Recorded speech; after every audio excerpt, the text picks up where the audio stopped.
Bulls Nation, welcome to a very long overdue Chicago Bulls weekly episode. And it's long overdue because we only had 2 games focusing over the past 2 weeks, I would say, since our last game. And then we had the All-Star break. So we're going to be talking about everything in between with the Chicago Bulls and our future games to come this upcoming week in this video.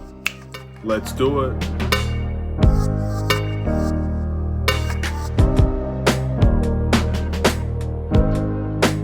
What's up, everybody? It's the Aidan Sports Show, and welcome back to another video. Today, we've got a Chicago Bulls video in relation to the Chicago Bulls weekly that we do every single week with the Chicago Bulls. If you don't know by now, hopefully this is your chance to learn what we do on this channel. We go through the previous games that the Chicago Bulls have encountered, and we look at the games ahead for this week for the Chicago Bulls. And this video is a bit overdue, and I apologize for that, but it's better late than never, and we still have some interesting things to talk about this week for the Chicago Bulls. But before we get started, please like and subscribe to the Aidan Sports Show YouTube channel. Turn notifications on. Let me know in the comments below your thoughts on the Chicago Bulls upcoming week, and also what were your thoughts towards the end of halfway through that season before the All-Star break. So there were 2 games that the Chicago Bulls did play before the All-Star break and before the new week for the Chicago Bulls obviously is about to begin. So those 2 games were against the New Orleans Pelicans, where we won 128-124. Very good game from the Chicago Bulls, and the Pelicans actually came a lot closer than what was ever needed for that game.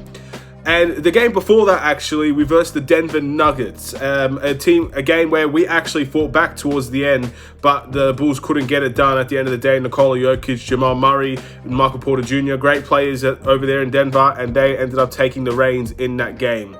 So that week, we ended that week 1-1. A very short week with the Chicago Bulls, obviously with the All-Star break, All-Star game, 3-point contest, and the likes of that. So let's talk about the All-Star game, why don't we? I know I haven't done it on this channel, and the reason why, I don't think the All-Star weekend, the entire event in general, was that particularly great. I didn't really rate the All-Star, the dunk contest.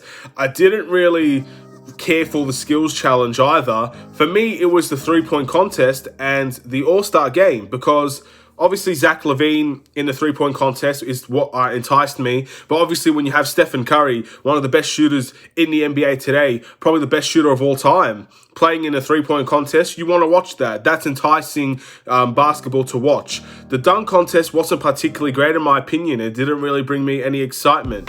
And yeah, everything else there, besides maybe the All-Star game, but even the All-Star game, in my opinion, wasn't terrific for anybody really. And what made me watch it was Zach LaVine. Of course, I'm very happy that Zach LaVine played in the All-Star game. I believe he had 13 points, and it's a very big All-Star weekend for him. His first All-Star weekend. I wish there was fans for him. I wish it would have been in Chicago. I wish there were many things we could have done for Zach LaVine, but unfortunately, it just wasn't meant to be. That just wasn't the way for the Chicago Bulls and Zach LaVine to have his first All-Star game. It just wasn't particularly amazing. I'm sorry to say that, but it is what it is. But hopefully, Zach LaVine will have a lot more All-Star games to come, and hopefully they'll be a lot better than this one this season at least.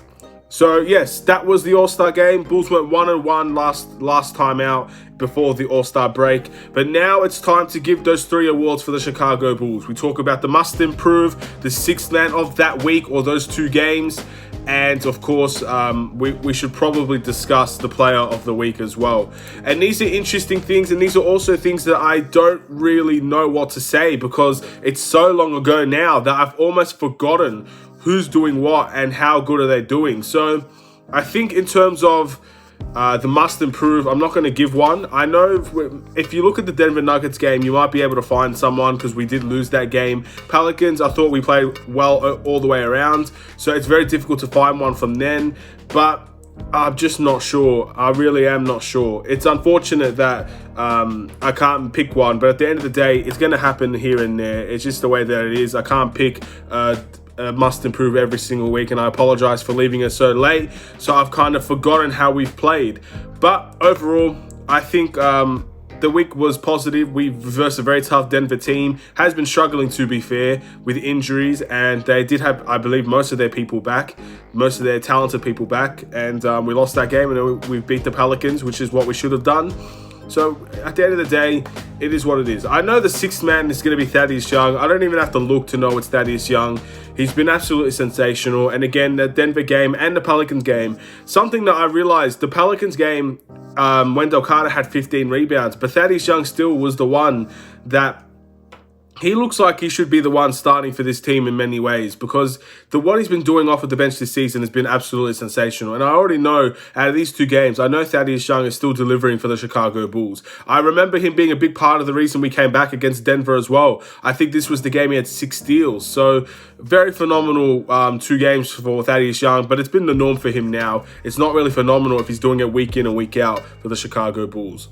And the player of the week would be Zach LaVine. I'm very proud to say Zach LaVine's an all-star, and I'm happy that this time has happened for him. I'm happy he got his moment in the sun, and I'm happy he didn't play too badly in the all-star game either. But now it's time to focus on the second half of the season. It's time to focus on the time ahead, to look forward, so laser focused on what's to come. And when we get the Chicago Bulls ready to go for that second half of the season, we have an up and down schedule. We have tough games, extremely tough games.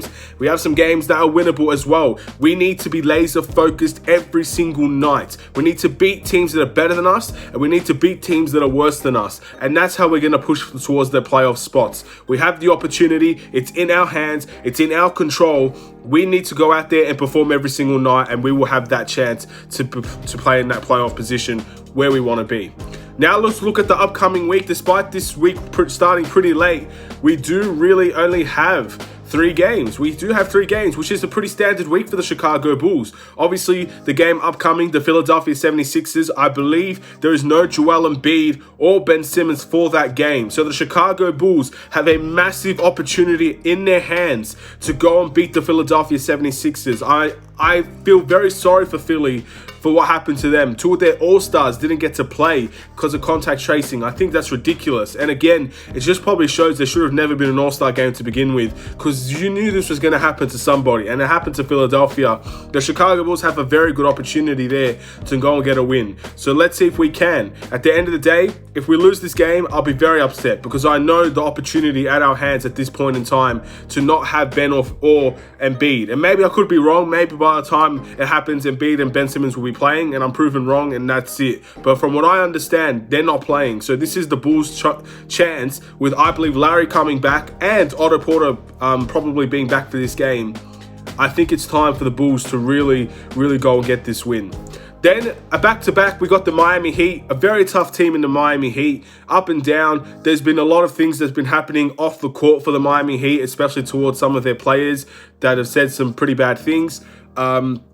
So maybe that's going to be luring in the back of the mind. That's not something you want to see towards the beginning of the second half of the season. You've had a break, you're ready to go, and something like that happens, that could be very demoralizing. But overall, the Miami Heat are a great team. They're a team that I watch constantly. I know they've not been the best. They haven't been anywhere near that team that made the finals, but they're still a good team on their day, so we should be very wary of that. And then the last game of that week, we've got the Toronto Raptors. I don't know really what to say. This is a team we should have versed beforehand. I still think we could beat the Toronto Raptors regardless if the game got delayed or pushed. It doesn't really matter to me. I know that we could beat the Raptors. I truly believe that. I think that game is so evenly matched in my opinion. So it's up to the Bulls to see if they are able to beat a tough Toronto Raptors team. So there are potentially very good winnable games coming into the very beginning of the second half of the season, and that could carry that momentum over to those tough teams like the Nuggets that will come the weeks after, Spurs. Then you've also got teams like the Jazz that are coming as well. These games are very soon, and these are games that are very tough for the Chicago Bulls to win. But we have opportunities, and that's all we need. All we need is an opportunity, and then the Bulls will have to do everything in their power to take the opportunity and to not let it go. And if they can do that, we can have a very good, strong second half of the season. So let's see what the Bulls decide to do. Thank you guys for watching. Please like and subscribe if you're new. Have a wonderful and safe day, Chicago Bulls fans. Get ready for the second half of the season. It's been a long time. I miss my team. I miss all of the players. I know it's only been like a week and a bit, but I do feel like time's really slowed down since then. I really miss watching games every second day. I never thought I would say that, but I really do miss watching those games, every single game, every single time.